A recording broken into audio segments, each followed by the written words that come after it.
Hi, everyone. This is Barb Bruno. I am very excited today because I'm bringing an expert to you. He's not only an expert, it's Todd Bossler. He's also been a friend of mine for over 20 years. I actually run into Todd Bossler at many different conferences. And just to give you a little bit about Todd, Todd's a dad of four children. He's got a college, one kid in college, one kid in the trades, two still in high school. He's ex-military. He was served in the Air Force for 5 years. I love to honor anybody that served in the military.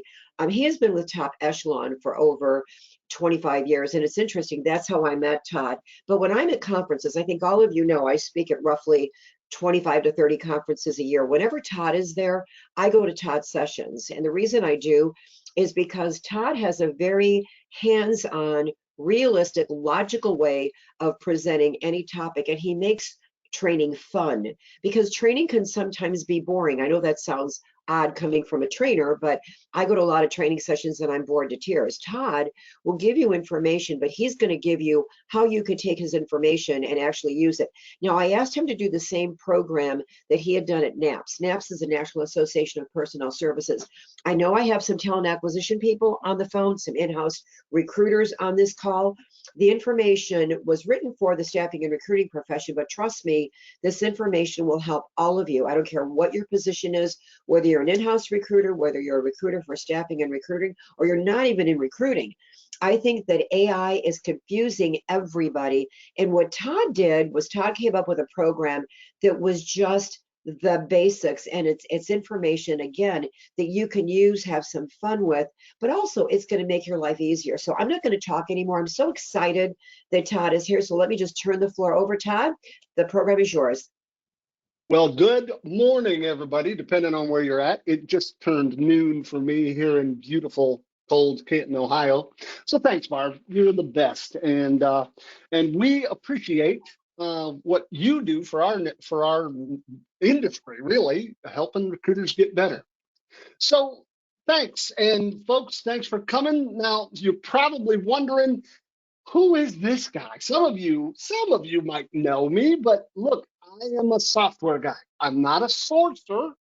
I'm not a recruiter. I've never even worked for a firm. Okay. I'm a software guy. I'm a geek. I'm a career geek. Okay. But what I do, and Barb kind of touched on it, I get involved. When my customers to our ATS platform call and say, "Hey, I need help doing this," or "How do I do this?" or "How do," I always kind of I dig a little deeper on what things they're doing that touch or they use with our ATS, and over time, I just like hearing what they're using and figuring out how they can make it work better with our stuff. So that's why you're here to listen to me. So we're going to talk about AI, and the first thing I thought I would cover is yikes. But Todd, I heard a story that AI is going to be the end of recruiting as we know it. Really, really, right? Let's take a little stroll through history here, folks. And I have a few points on a timeline here that I recall just in my short 25-year tenure that other tools were going to be the end of recruiting as we know it. And Barb, you're unmuted, but if anybody wants to sort of chime in with a question or use the chat and guess at these, I would love to hear what you guys think. In 1999, a hot new tool was released, and that's the first time I heard that it was going to be the end of recruiters. Barb, do you remember who or what that might have been? I wish I Nope. had some prizes to give away. Yeah. 1999. 1999 was Monster. Monster came out, and it was going to be the death of all recruiters as we know it. Well, has it been? No. And as a matter of fact, right, Monster's kind of fallen down the ladder here. They're not the big board anymore, right? They're not the big powerhouse that they used to be. But so in 2002, there was another entry to the technology platform that was going to be the end of recruiting as we know it. That's a little thing called LinkedIn, right? And did that kill recruiting? Absolutely not. What it really did is became a recruiting platform, right? Every recruiter on the planet is in there and mining it and using it, and so are candidates and HR and the like. So that didn't kill recruiting either, did it? Well, in 2004, then another thing came out, and that was Indeed, and they are still kind of the big dog, kind of the gorilla in the room that is kind of driving, job board wise, what's going on out there. But folks, so listen, a little reality check, right? Um, it's not going to kill recruiting. Our country is at 3.9% unemployment. There are 3.2 million more jobs than candidates, right? So everybody needs help, right? If you're an HR and internal recruiter, you guys know this better than all of us, right? We need people. And the gig economy is somewhat significantly kind of hurting the pool for executives and talent that want to go work at a company. So these shortages are systemic, and recruiter companies need recruiters. Companies need to hire candidates themselves. So we're not going anywhere. This is AI is a new thing, but it's not going to kill anything. By the way, everything you see here, I meant to say this in my last slide. Listen, I am not a sorcerer. I don't do this for a living, folks. I watch a lot of videos. I attend a lot of sessions, Barb's and notwithstanding. I go through a lot of things. And so any slide that you see of mine, you'll see where I got my information down here in the bottom right. Okay. I should have said that a second ago. So, and then, yeah, now, today, Chat GPT, AI, and the like. So don't be afraid of it. It's not going to kill anything. As a matter of fact, you really should embrace it and start to learn it and utilize it. Get that advantage that all of these tools were at one point and still are to some degree. Get the advantage. Take advantage of the technology that's out there.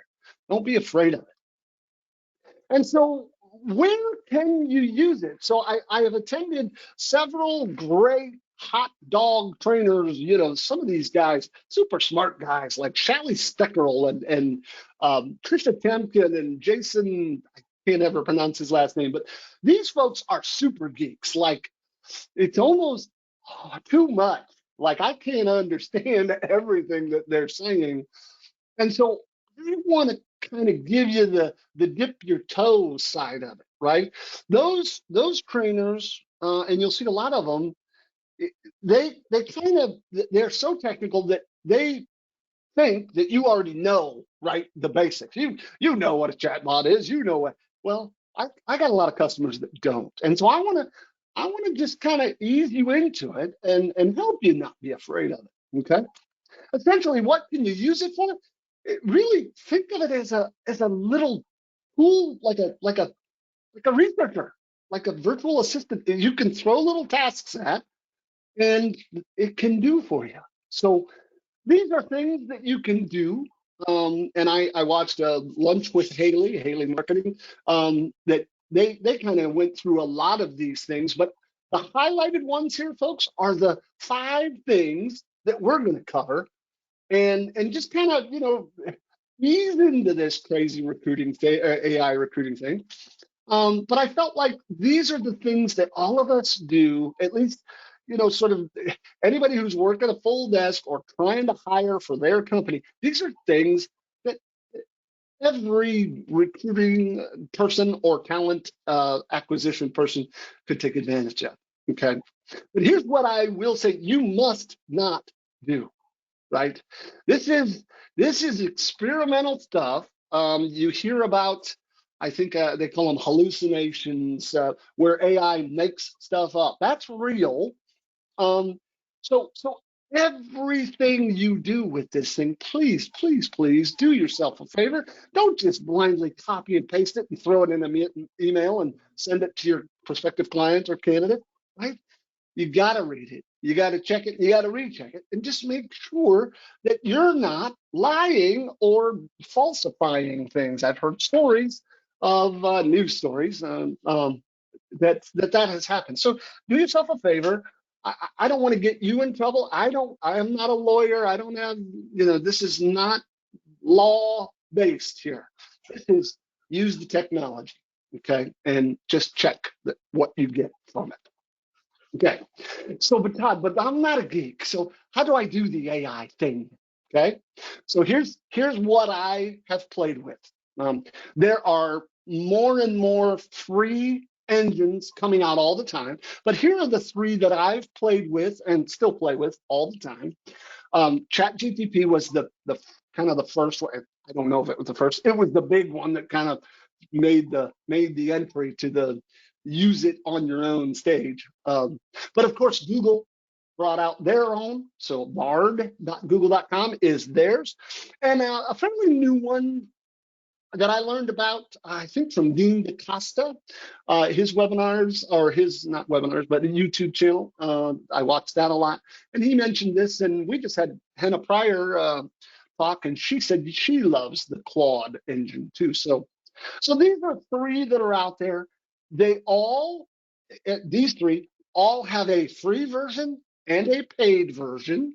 The free version typically is static information, sometimes slightly dated.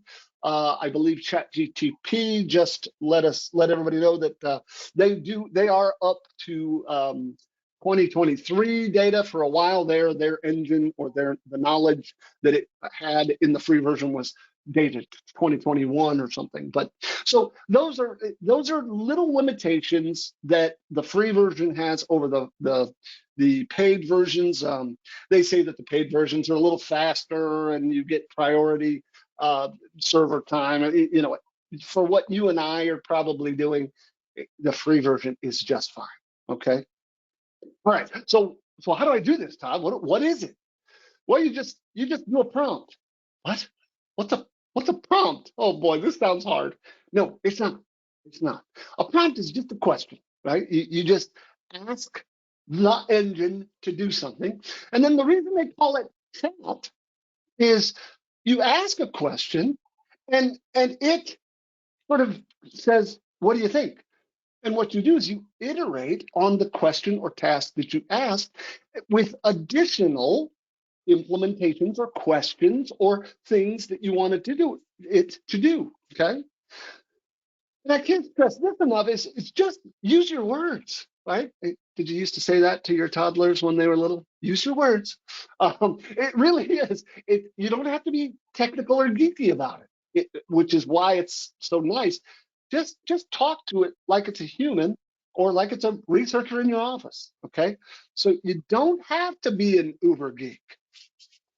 So let's talk about the prompts, though, because and this was a great little video I saw from a guy named Jeff Sue, who said, "Here's how you build the perfect ChatGPT prompt" on his YouTube video.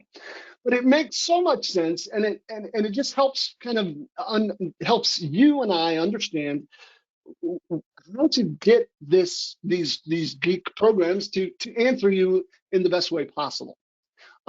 So basically, everything that you do is sort of what the prompt calls is the task. So when you ask it to do this or that, that is the task, and that's kind of the easy part, right? That is the ask, if you will. But these, and it's mandatory, right? You have to tell it what you're doing. But all of these other things are things that you can add to the question or the prompt that kind of take the results to the next level. For instance, context, right? You have to sort of give the engine the ability to sort of know what it is that makes a good answer, right? And so the more you give it, the better. Probably the most advantageous thing that I've seen, and I learned this just sort of recently, are these exemplars. Don't worry, that's just a fancy word for examples.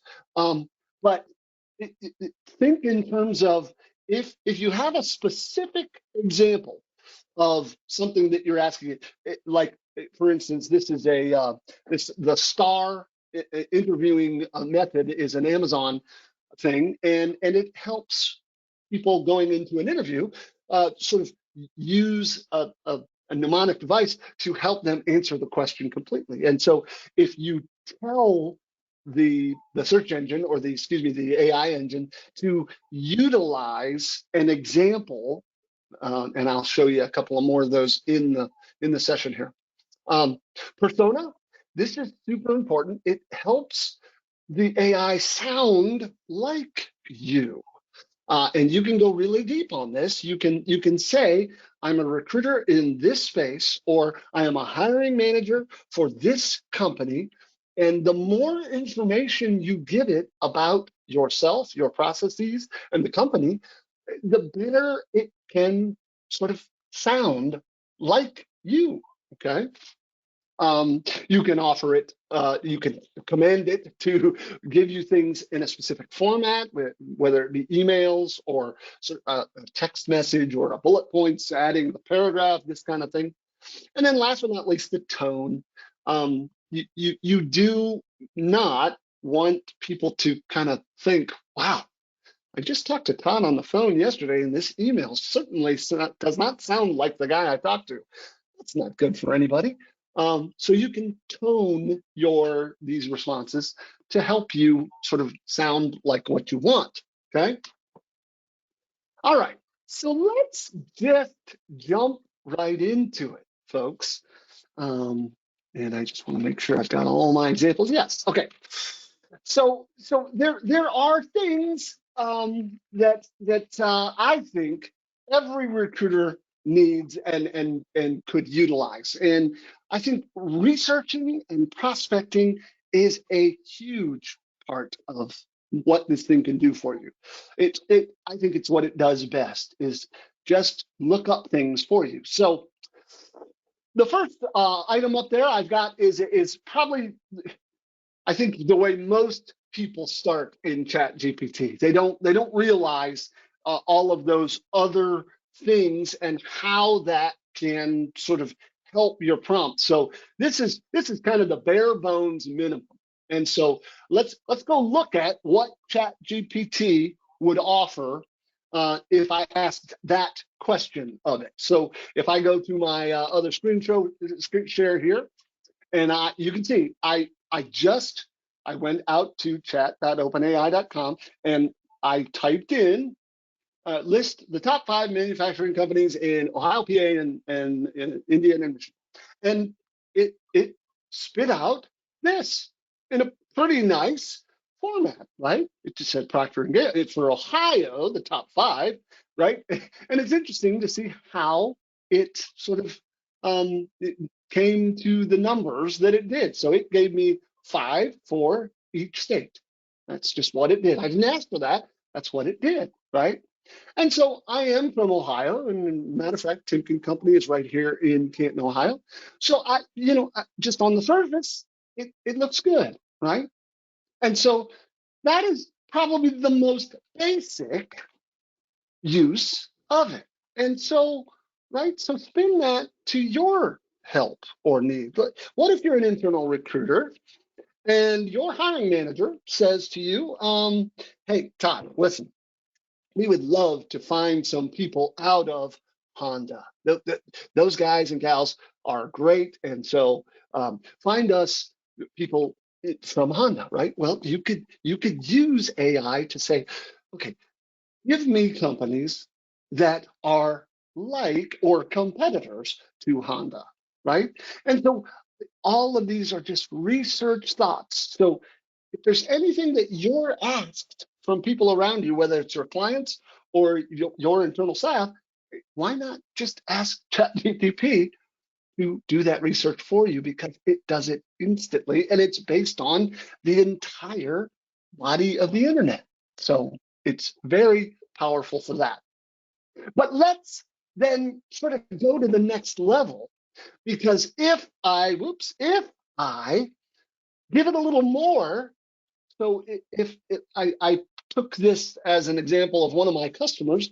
They had on their profile, their recruiting profile on Indeed, that they were a recruiting agency specializing in consumer goods, blah, blah, blah, blah, blah, right? And so I just copied that as if to say, this is my persona. And I said, list the top, same command or task. But then I said, you know what, ChatGPT, give it to me in a table format. So I am telling it what data points to return. Give it to me in a table format with the column names for company name, the company web address, the number of employees, and the gross reported profits. Interesting, right? Something that I could do that would take me a while. Well, check this out. If we go back over here to the examples, it did that.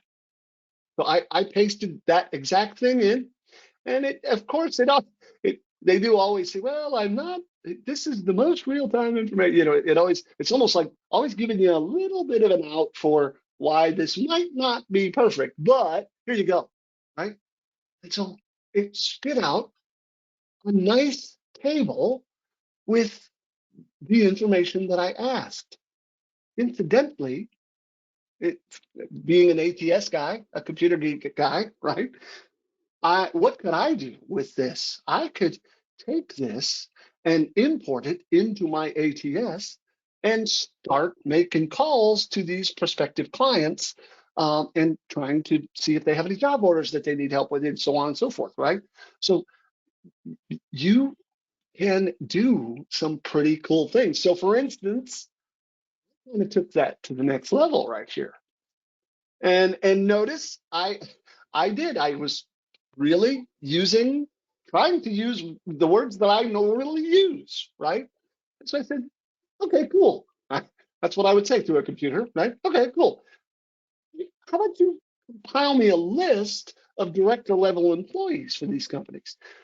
And it, of course, says, oh, well, I can't do that because I don't have access to blah, blah, blah. But if you keep going and you dig a little bit, you can get some of those kinds of things out of them. So let's look at the next example, because this is where I went in sort of point A to point B is as an external independent recruiter, what I would love to figure out is let me find some HR managers at those companies so that I can maybe send a LinkedIn request to them and start, trying to build a rapport with some of them and see if they need help filling some jobs, some positions in their companies, right?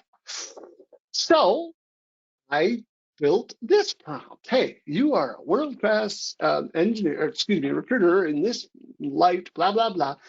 Build me a search using Google that would return a profile for those companies, right? And so check it out. And so you'll see I used Claude for this one. I tried all of them and played with all of them. And I do actually do all of these prompts, the exact same prompt on all three engines just to see what it'll return. And I would encourage you to play with that.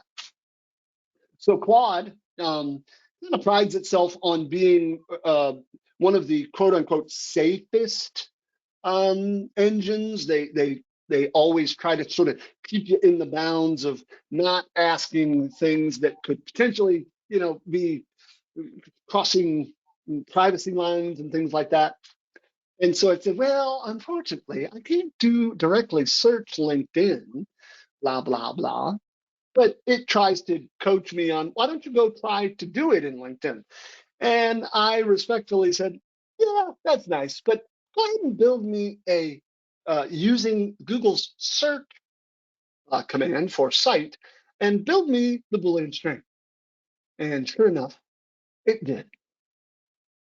And so look what I can do here. And what I love about it is it actually broke down for me and tells me what exactly each pieces and parts of this little string that it built for me. But look what I can do.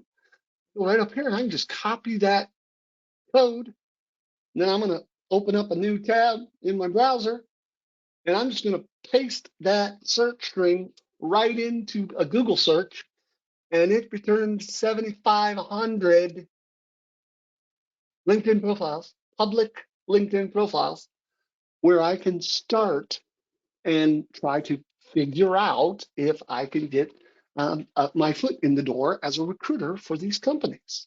Okay.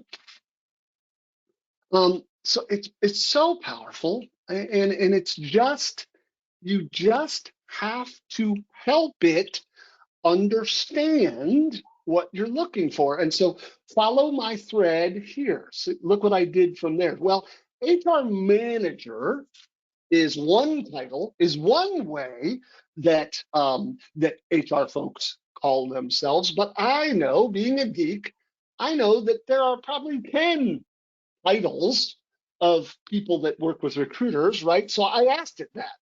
I said, you know what? That looks pretty good. But please add the top 5 other titles that are synonymous with HR manager, right? No problem. Bam, there it is. So here are the other titles that it used. And I can go ahead and copy that same thread. Oops, I already closed that tab. I'll just open a new one again and paste it in there. And this time I have 15,000 possible HR folks. Okay?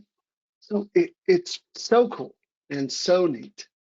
Um, and so, that's the idea. Whoops, there I am. What else did I do? Great. Please limit the results. And again, so I want you to see here, I'm trying to illustrate that you're chatting with this computer. So you just iterate through the things. And so as you read what it gives you and you don't like it, or you want to tweak it slightly. So this time I said, you know what? That's great. Thank you. Please limit the results to people mentioning that they work in consumer goods, automotive, stamping, and metals. And sure enough, it added those things to my little query. So super powerful, super cool, and a nice, easy way to kind of get some names of potential hiring officials in front of you as a independent recruiter. Now, what would you do in the internal light for that? Well, you could apply this same general process to finding candidates, right? You could ask ChatGPT, hey, I'm looking to hire a lead process engineer, right? And you would tell it and give it as much context as you can, and then use that little command up here that said, build a Google string using the site:/linkedin.com/in command. And it kind of switches into this sort of geek, give you a parameter. So it's so cool. Fun stuff. Fun stuff. Okay. All right. So again, just ask it questions and tell it what you want. Give it as much context as you can, and command it to do what your bidding is. So the next little example I wanted to show you was how can it help you sort of get over that creative speed bump in the road, if you will, right? All of us, whether you're an internal recruiter or an external recruiter, all of us constantly are writing emails, and a lot of them are extremely similar, right? The same general email over and over and over again. And I know for myself, folks, I sort of get into this writer's block where the same message, I just reuse the same stuff all the time. And even if I try to sit down and crank out a new one, I could use a little help. Well, that's perfect for ChatGPT, right? So in this example, I said, all right, ChatGPT, you are a world-class recruiter specializing in application developers in the SaaS software space. Generate an introductory message to decision makers. That is the task. Generate an introductory message And then the context is to help them understand the benefit of using a recruiter in today's talent short market. I tell it how to sound. I say, use a professional tone. And then I use an exemplar saying, and use the language that Steve Jobs would have used to address the leaders at Apple. So it's kind of giving it an example. And so what it's going to do, it's so incredibly sort of powerful. What it's going to do is it's going to go search the internet for addresses that Steve Jobs gave over the many years that he was in command. And he's going to compile and look at those words and verbiage and infuse that into a message for me, right? Now, I think Barb would attest that she may not, I probably don't very often sound like Steve Jobs. So somebody might sort of call me out on this. But here's what Claude returned for me. And again, I just told it, you're a world-class recruiter, blah, blah, blah. Say it like Steve Jobs would have. And here's what it came up with in today's competitive talent landscape. Finding that you're right, and I'm not going to read it all to you, but if you read it, it really kind of gives you just a new starting point, right? Hopefully, and again, I think what you all should do is not just take this and run with it, but take it and tweak it to Barb sound or Todd sound or whoever you are sound. But it's helping you get over the hump and bring in applicable things, context that sort of helps you. You know, you're a well-read person. Um, you'll notice again. I am huge. I want you to. I want to beat into your head that you don't just settle and stop after it gives you something. So look at some other creative things you can add to that. Well, hey, why don't you include an example of the cost of making a wrong hire, right?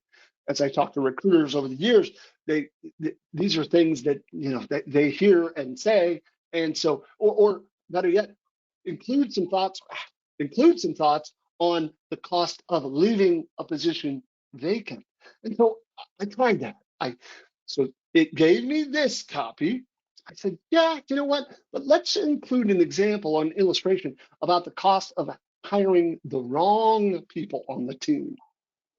And as you read through that, the very best I forget, but it's in here. And it doesn't make sense to hire smart people and then tell them what to do. That's Steve Jobs' words.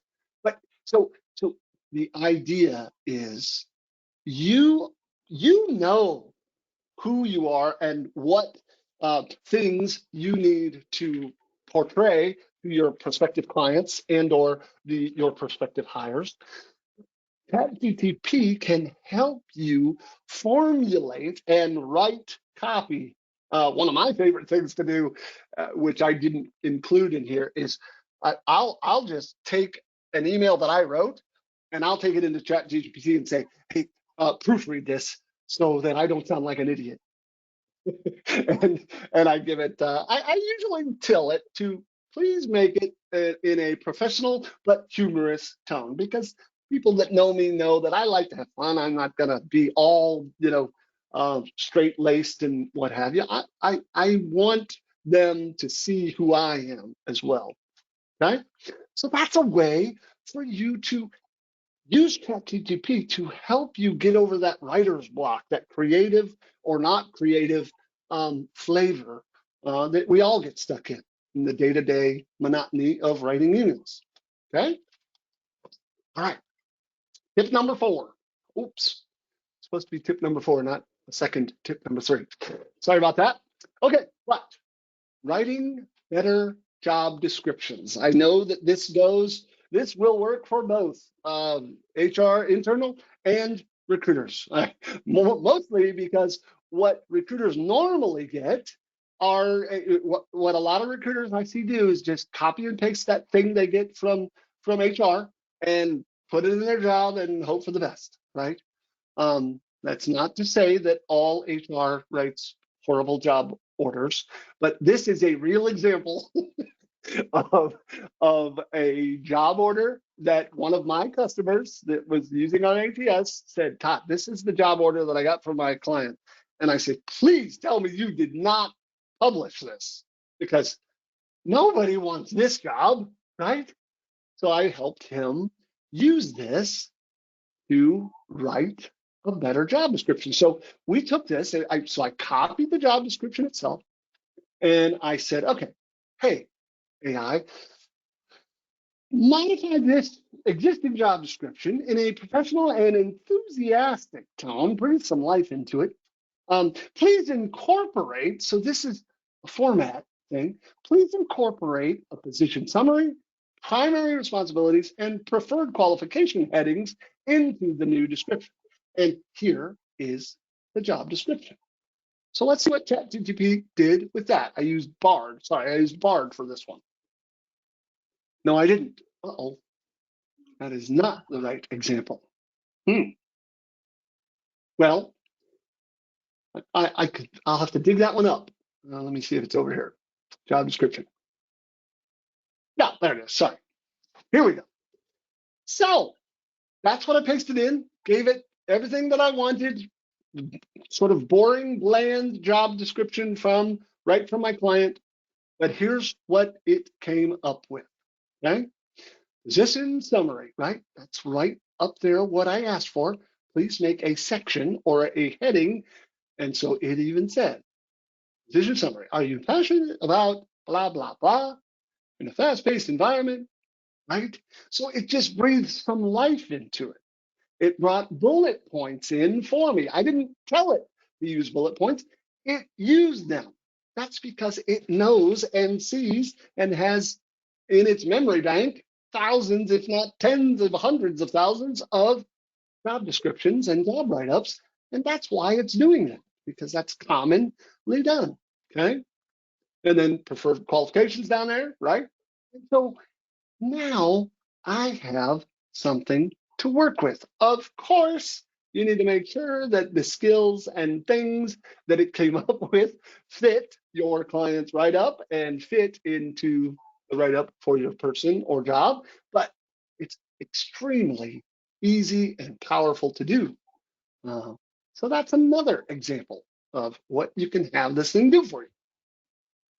And so example number 4, which is kind of 5, is developing interview questions, right? How many of you have to interview candidates? And, you know, some of you might come from an extremely structured company where you have very, hard and fast interview, sort of protocol. But a lot of you, and especially if you're a recruiter just trying to figure out if this candidate is worth sending to a client, right? Have have the AI write you some interview questions. Develop a comprehensive list of behavioral interview inquiries that probe the essential competencies and skills for skills pivotal for a lead software engineering role, and ensure that the questions are purpose-driven and not focused. And then you paste in that description, right? And so let's see what ChatGPT did for us there. Had that here. Is this the one? It's close. Is this the one? No. Well, here it is. It's something like this, right? Oh, it is the right one. Develop a comprehensive list, and then I just pasted the job description, right? The entire job description. And it says, sure, here's a comprehensive list of behavioral inquiries, blah, blah, blah. Describe a complex software development project that you led from inception to completion, and what challenges did you face, and how did you overcome them, right? Right? And so it's just, again, a way for you to come up with new things, new ways to slice the data, if you will, where you don't have to think of everything. And all along the way, folks, and I think I did come down here, I said, thanks, right? Now craft a situational interview scenario where that puts the candidate's critical thinking prowess to the test, reflecting the challenges that they might encounter in the position. And so it did exactly that for me. And so the sky is the limit, folks. Again, you are much more versed in knowing what your client needs or how they like to interview candidates. So you should use their motif, if you will, and sort of prep these candidates so that you don't send them someone that's going to fall on their face. Notice I'm not saying coach them on what to say at all, right? But you want to prep them and help them know what to expect and help them answer the questions in a way that is going to get them looked at. All right. Last but not least, this was an interesting concept and this really is something that you could use internally and externally.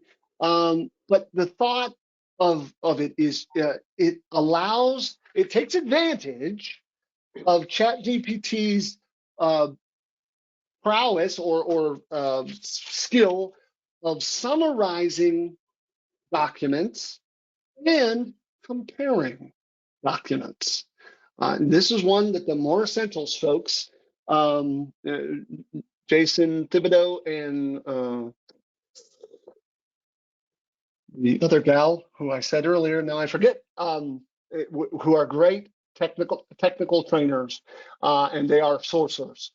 But I love this prompt because it even tells ChatGPT to break this thing up in questions and segments. So she was adamant at saying, she told the engine to think step by step to get the best results.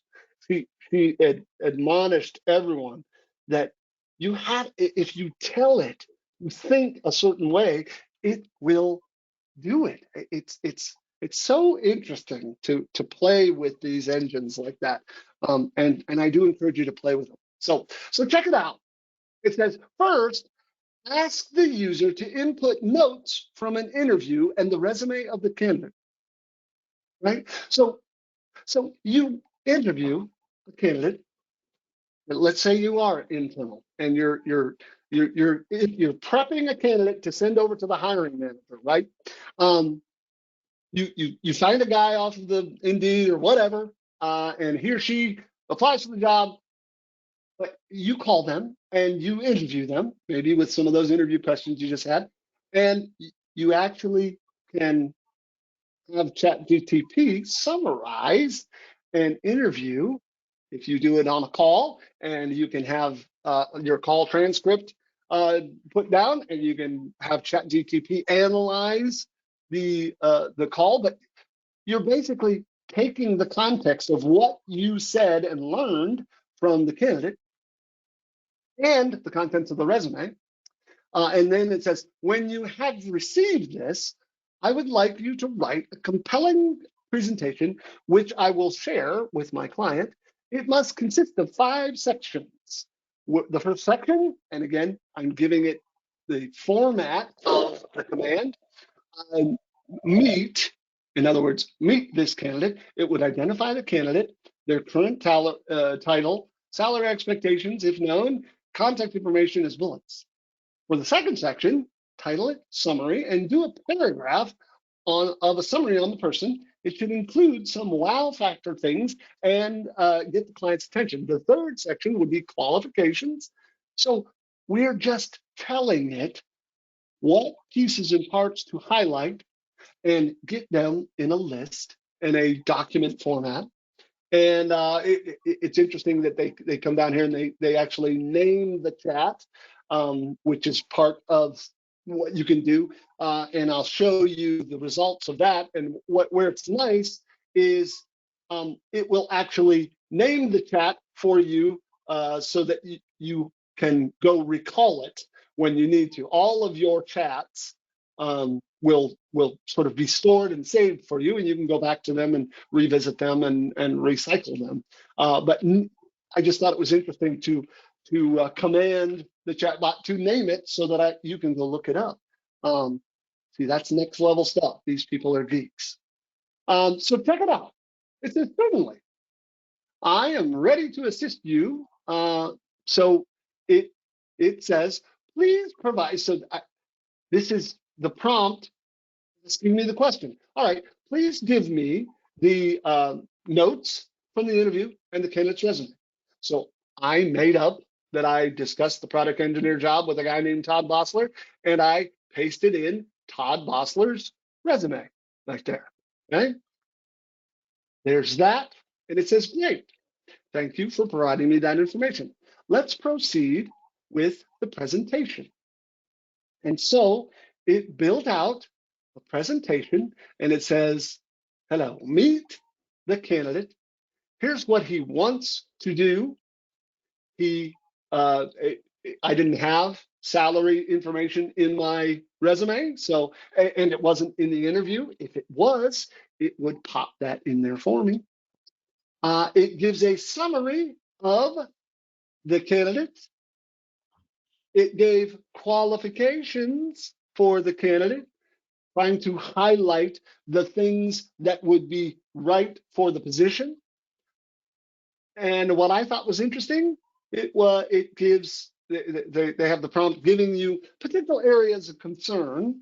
No candidate is perfect. These are maybe some of the guy's weakness. I think this guy didn't have leadership or whatever, management. And so, but those kind of things can be highlighted and make it easier for you to write up that candidate so that you get the head start, you get the, sort of the nuts and bolts down. And of course, as I said, you're going to read over this and make sure that the content of what you've got here is right and real and good enough for sending over to the hiring manager in that department internally or the client over there at your customer.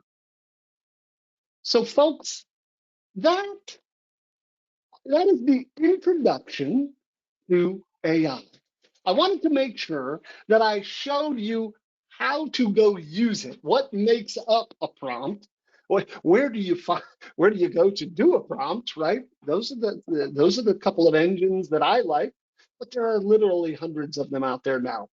I wanted to make sure you knew what made up a prompt, and then I want to give you some specific examples to help you understand what you can do with this tool. So I would love to take questions now. Please remember, though, sourcing is not my career. I'm a software geek. If you have questions, I will answer them as I can. But that said, I would love to hear from you, folks on this call and watching this recording. Please send me things that you use. I want to learn as well. I like to hear what recruiters and talent acquisition folks, what Chrome extensions are using, what sourcing tools are you using, what AI prompts you've used that have been successful. Please, please, please send those over. There's how to get in touch with me via email and or on LinkedIn. And of course, last but not least, if you are in the market for an applicant tracking system or want to be a part of a Split Network, that's how you find that. So thank you all very much. I will gladly now, Barb, if there are any questions whatsoever, I will do what I can to answer them. Right. And I think what all of you have just learned, and the reason I wanted to bring Todd to you is I've not met anybody in our profession that doesn't say I've got too much work, not enough time, not enough budget. We all feel that we've got too much to do and we just don't have the team, we don't have the budget to get everything done. And so I think you've learned by Todd's presentation that this is like having a free assistant, a free researcher, a free, a free writer. Absolutely. I mean, it's amazing what they can do. And boring job descriptions do not work anymore. They just Mm. don't, to attract the talent that's out there. So Todd, thank you for just making it real. As I said earlier, I've gone to probably 17 AI presentations this year, and Todd was the first one that I wanted to bring to all of you because he's so real, and you can see some very specific ways that anybody can use AI. And I think we all get that writers, you're just sitting there going, I just sound like the same all the time. This will help us all get better, attract better talent, fill jobs faster, and take off of our desks the things that are mundane and repetitive.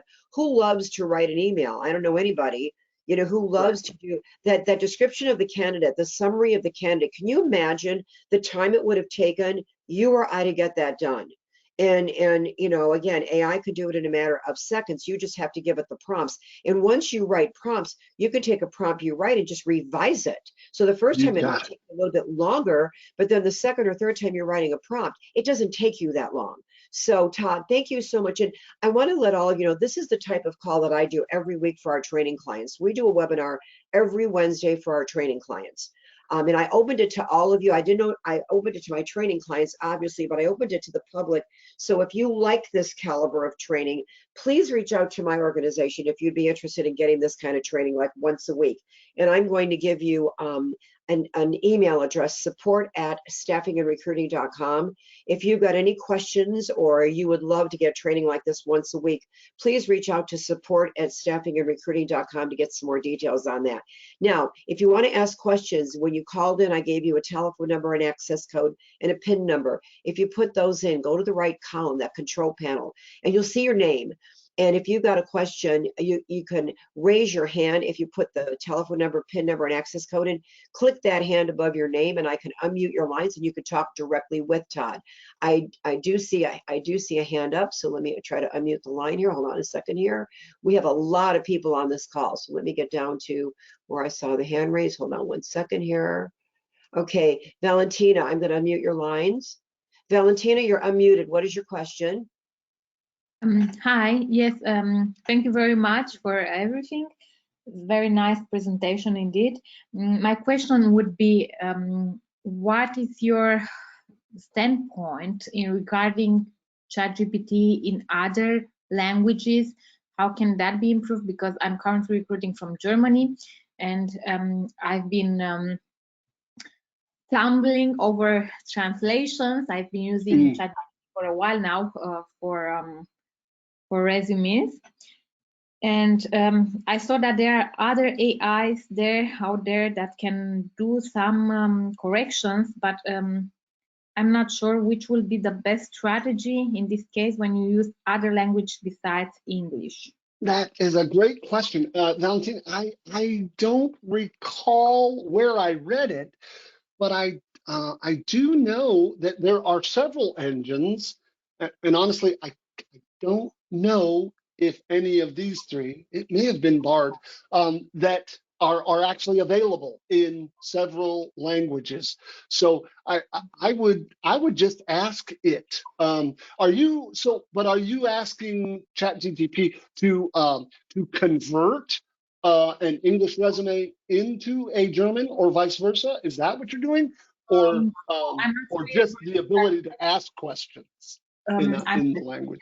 directly in German, and it's generated in German, but obviously the translation in between is not so great. There are constant mistakes out there because it's not so easy to translate everything from English to German. Sometimes a lot of meanings get lost in some of the context and details would certainly be sort of washed out. I don't have a great answer for you there. I understand the plight, but if send me an email if you would.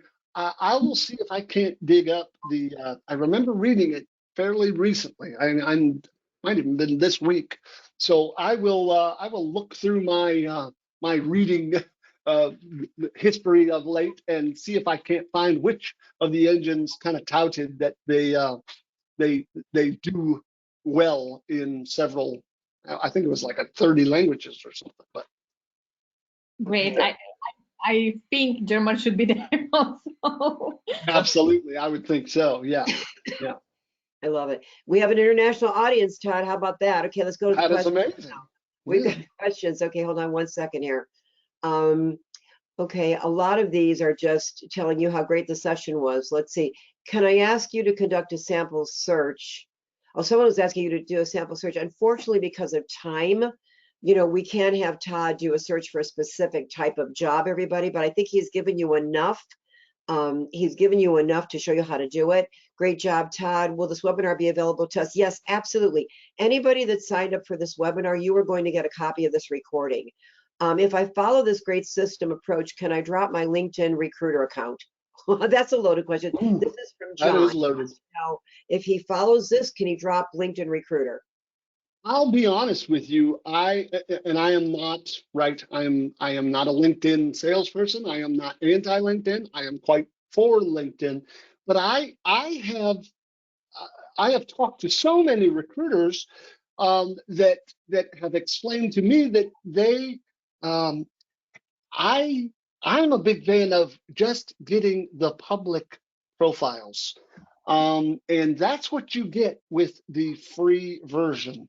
What I don't know is what your recruiter package, and I know there are several, but some of them include job postings, some of them include in-mails and the like. So I cannot speak to that, but I will be honest and say, in my opinion, the folks that are making LinkedIn profiles don't make them private. They want to be found.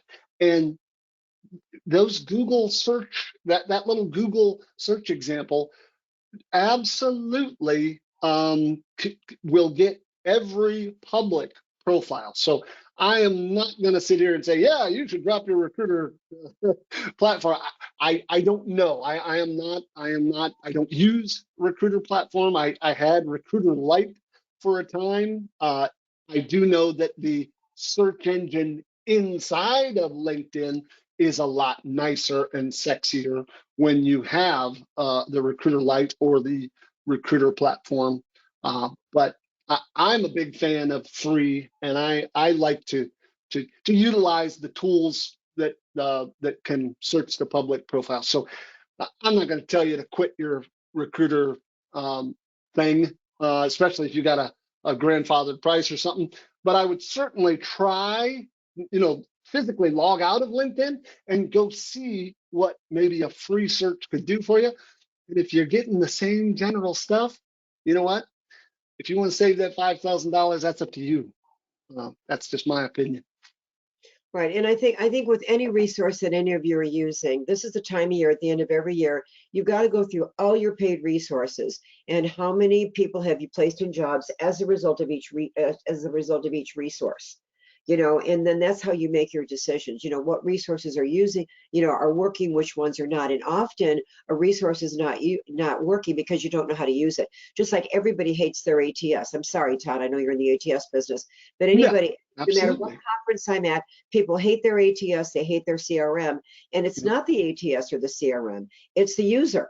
You never learned how to use it, and that's why you hate it, because you don't want to put the details in. So I think any resource like that, if you're not getting the results, before you drop the resource, make sure that you're using it properly. And then if you're not getting results, then it might be time to do that. But again, AI has a tremendous amount of free resources, and you saw the results Todd was getting even when he was fine-tuning his prompts.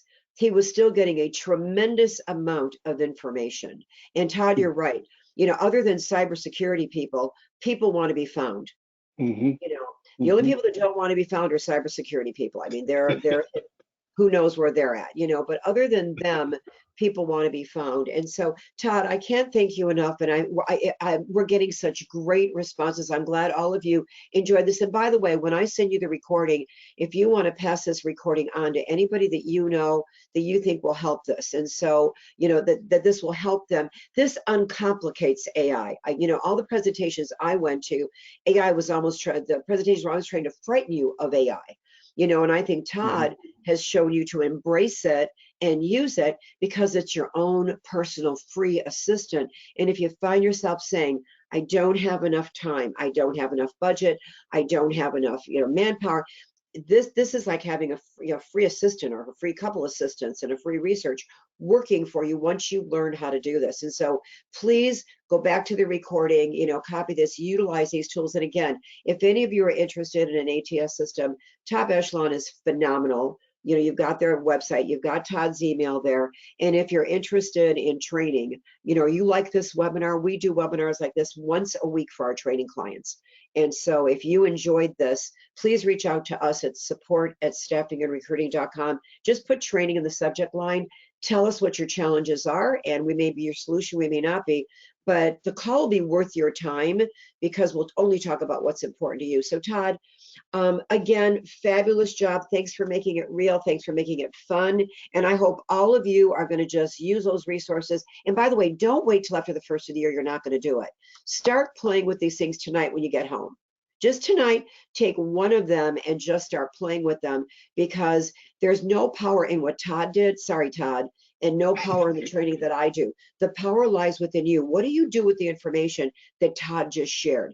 That's where the power is. You've got to implement something. So make sure that you implement something as a result of this. So Todd, thank you so much, and Merry Christmas, Happy New Year's, happy whatever holiday you're celebrating, and thanks for joining us. Thank you, Todd. Bye. Thank you. Take care, everybody. Bye.